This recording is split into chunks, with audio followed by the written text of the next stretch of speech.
Members of our audience, thank you for attending. You will have your own chance to ask questions when we transition into the informal session later in the program.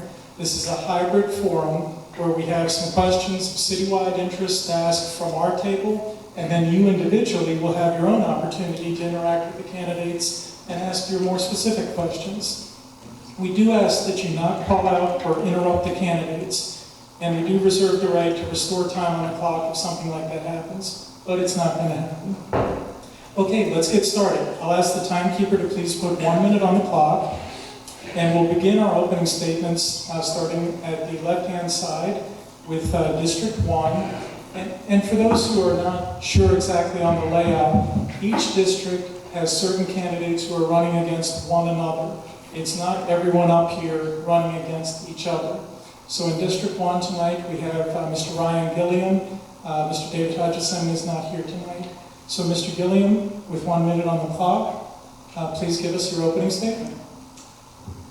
Good evening, everyone. My name is Ryan Gilliam, and I am the candidate for City Council in District 1. Thank you.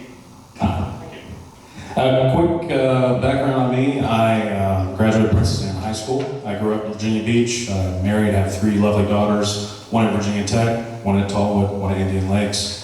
I served in the United States Marine Corps following high school, and after that, majored in aviation management, and got a job as a defense contractor at Oceana, still doing that job right now. The 2 main things that I'm focusing on for my candidacy, 1, fiscal responsibility in the city, ensuring that we can keep taxes as low as possible and make sure that the pinch that's being felt by the citizenry is lessened to whatever degree that we can achieve that. And number 2 is the defeat of municipal collective bargaining. I think this is a key issue. My opponent is in favor of it, has voted in favor of it. I will not. Thank you very much. Okay, our 3 candidates from District 3 are not here tonight. In District 5, Mr. Shaw would have gone first. He is not here, but Vice Mayor Wilson is here. Vice Mayor Wilson, your opening statement, please. Good evening, everybody, and I think it's fair to ask why we are running for office. You need to know.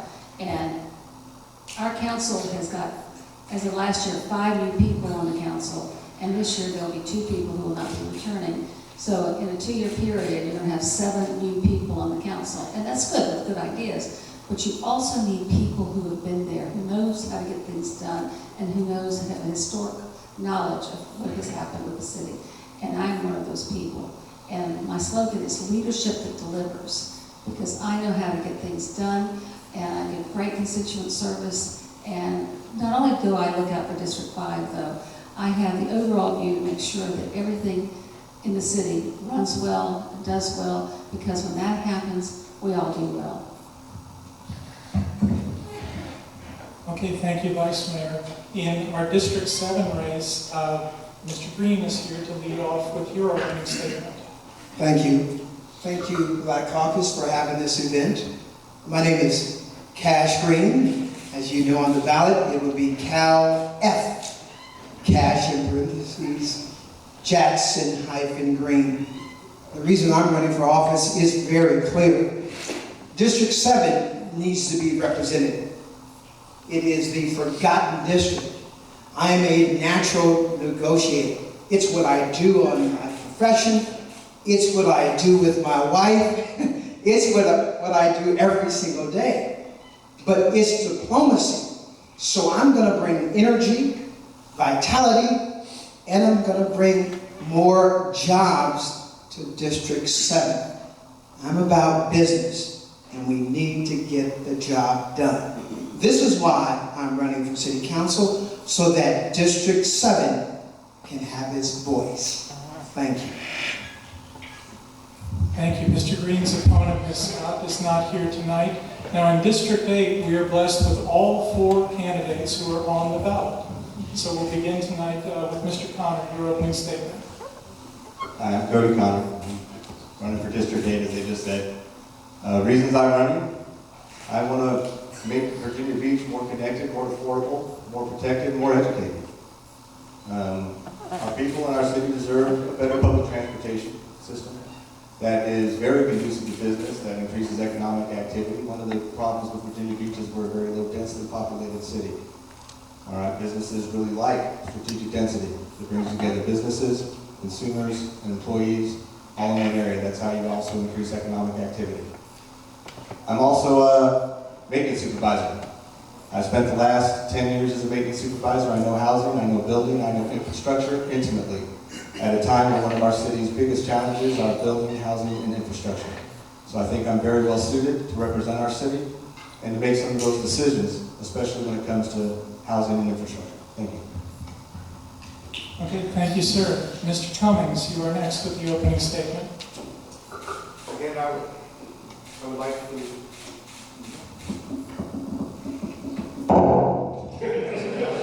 Hello.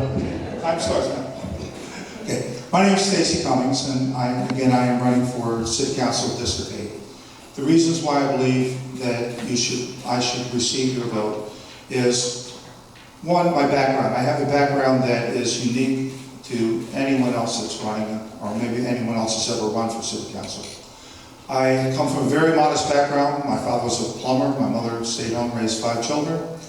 I joined the Army right out of high school, became a military policeman, used the GI Bill to get a degree in accounting from University of Maryland.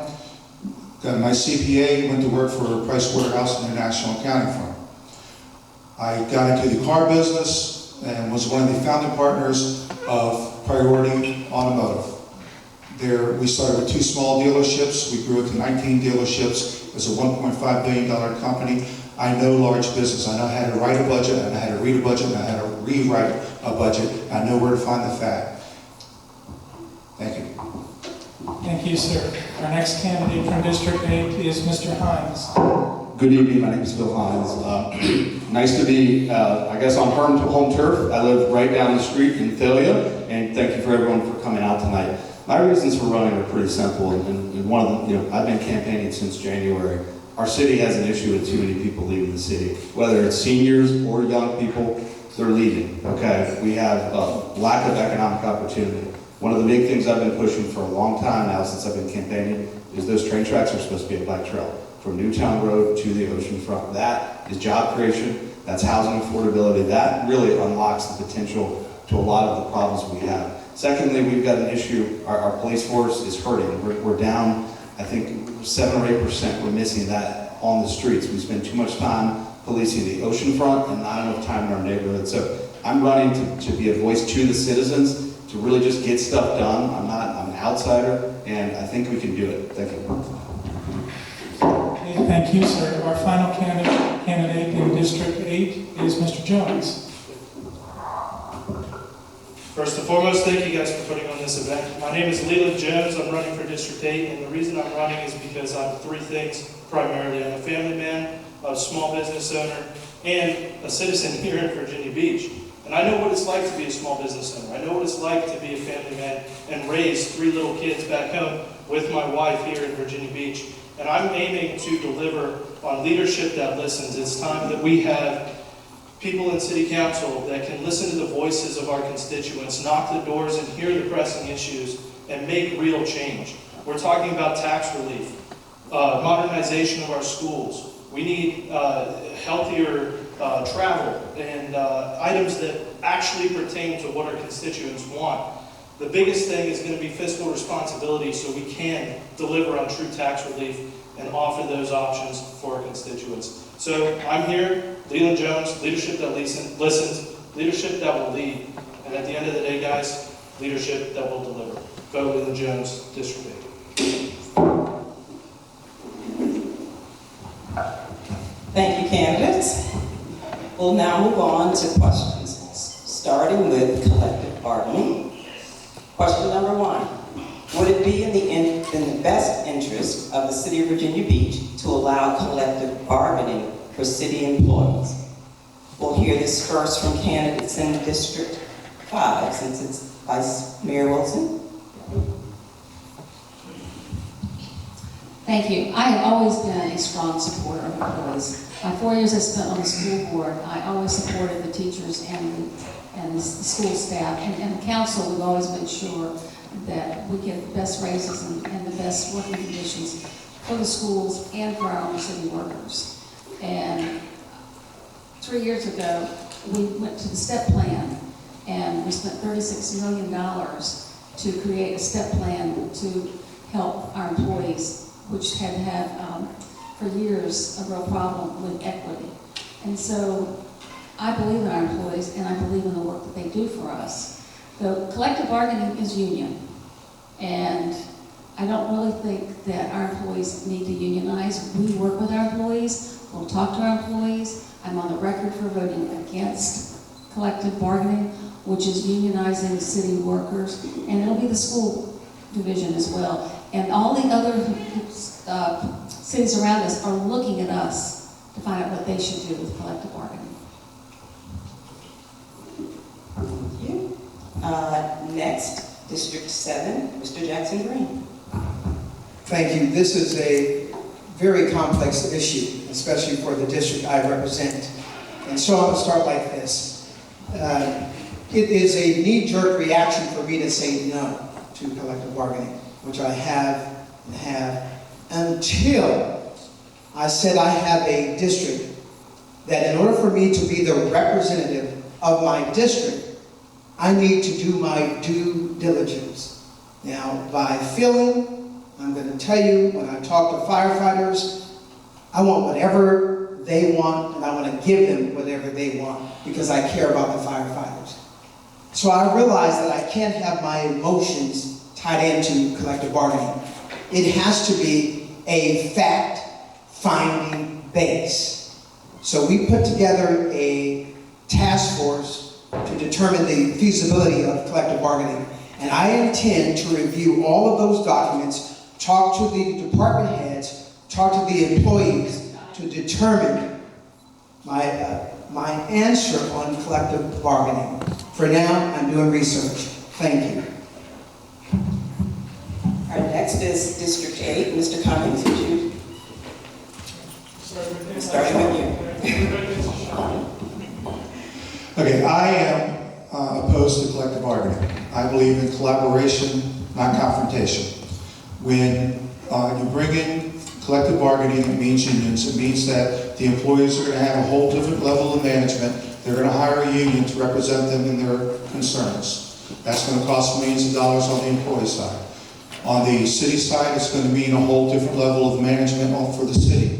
We're going to have to hire attorneys. We're going to have to hire new HR people, new payroll people, because we don't have the experience to deal with unions. So we're spending millions and millions of dollars just to be able to sit down at a table. If that's money that's not going to be able to go into addressing the issues that the employees have. I believe that reasonable people can sit down at a table, they can look each other in the eye, they can express their needs, and reasonable people will respond to those needs. We are the wealthiest city in Hampton Roads. We should be paying our employees as such. So we need to take care of our people, both in pay and in work conditions. Mr. Hines. I do not support collective bargaining. I've said that a lot, and I'll say it again, so thank you for the question. But that doesn't mean we can't take care of our police, fire, EMS, and the rest of the employees in the city. And a lot of people here are talking about fiscal responsibility. Okay, I've been saying this since January. Our city's not in a crisis of resources, it's in a crisis of leadership. We have tons of money, we have a gold mine, and we're not taking care of the people. Our police rank 6 out of 8 in Hampton Roads for starting salary. I was a political science minor at ODU. One of the things I remember in one of my classes was Democrats and Republicans oftentimes have the same goals. They have a different way of achieving it. I don't think adding more government to our city is really the answer. I think we can sit down, we can take care of business, and we have the money, so let's do it.